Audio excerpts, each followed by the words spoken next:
Okay, so here's some of the pictures that Zach took. And yeah, that should be, everybody should be seeing that. Okay, so you took these basically, to do the tests on your wobbly wagon wheeling type moon, right? That you were initially looking for, but then you converted over to Star Trek. So what exactly were you looking for here, Zach? Well, this was years ago when I did these. Okay. The Star Trails. Yeah, those were old. We were just talking about the Star Trails this morning, and I had them, so I was like, yeah, it's a good time to bring those out. But yeah, no, these are from right around the Chicagoland area. You could see all the plane travel that we get around there. Yeah, and and then what were the intervals on these? 2.5 hours long each. Okay. 150 minutes. It's the longest that Nikon would run the Star Trails. I don't know about the P1000 if it runs longer now, but yeah, 2.5 hours was the longest I could get mine to go. Yeah, and this is the thing that I was wondering about. I was looking at these, and I was also looking at Chris Van Maitre's, Star Trails, and I'm not so sure. It just seems to me that the length of these things isn't quite commensurate with a full 24-hour day. It might be close, I don't know, but it just seems to me like these are going for a lot longer than you would expect, right? Out of these time-lapse photographers. And my point is that if the stars are going around us, above us at a faster rate, then obviously, it's not because we're taking pictures of them on a rotating Earth, right? But, the thing I don't see is how this represents 2.5 hours. And maybe there's 12 of these around here. I don't know. But, to me, that just seems too long for a 2.5 hour spread. There are 12 hours on a clock. The hour hand goes around twice in 24 hours. This was taken in 2.5 hours. How many laps are Star Trails supposed to make in 24 hours? To me, that just seems too long for a 2.5 hour spread. So you'd need to get about 10 of them, right, to make a 24-hour day. Yeah, well, you need to go to one of the poles. Yeah, real high north or real high south or real low south where you get the 24-hour nights. I've never seen a time lapse of the Star Trails that was 24 hours. Never. And I looked. They may have done it in the last couple of years, but I know I scoured the internet a few years ago. I think what Bob was saying, and maybe I'm wrong, but I kind of feel what he's saying too. That look at the left side of the screen. You've got that real bright long line. Well, if that's 2.5 hours, if it's 24 hours in a day, then you'd need about 10 of those.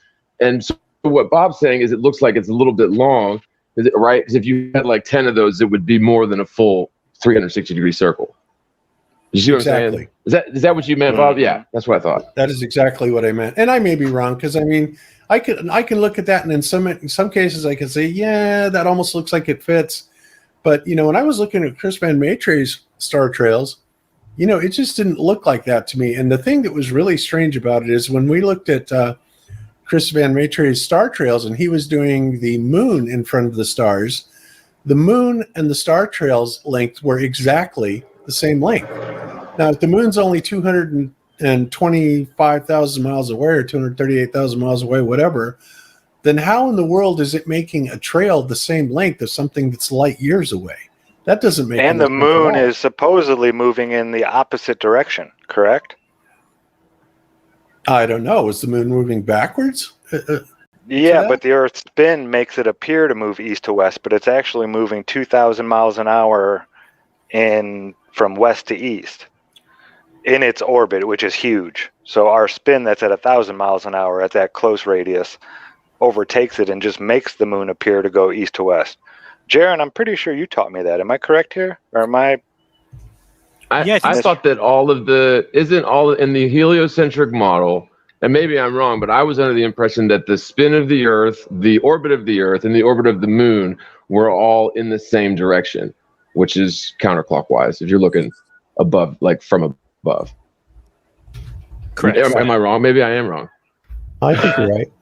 Spin of the Earth, Okay. yes, and then the moon goes that same direction, yes. Yeah. And the orbit of the Earth allegedly is all anti-clockwise. Yes. Yeah. Okay. Yep.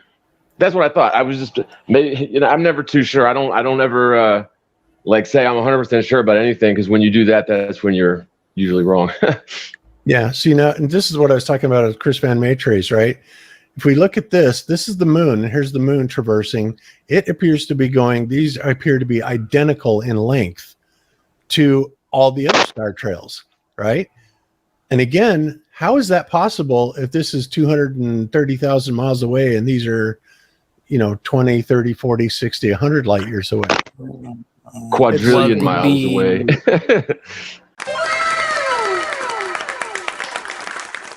It makes a lot more sense in the flat Earth model. Yeah. But yeah, it doesn't make any sense at all in the heliocentric model. And that's kind of why I think that Per the use, right? I mean, that's the normal. Yeah. I was just saying that the heliocentric model usually doesn't make sense. Like under scrutiny, I mean, sure, it works for tricking toddlers into believing it, but when you actually scrutinize it and take the time to be skeptical and analyze it, it just falls apart just all over the place. It's pretty ridiculous. Yeah, I totally agree with that.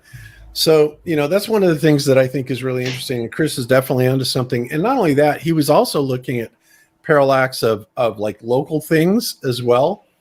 And, there's this huge difference in parallax between things here on the Earth and things in the sky. And obviously, well, that makes sense, but it doesn't make any sense that this star and the moon are precisely the same length.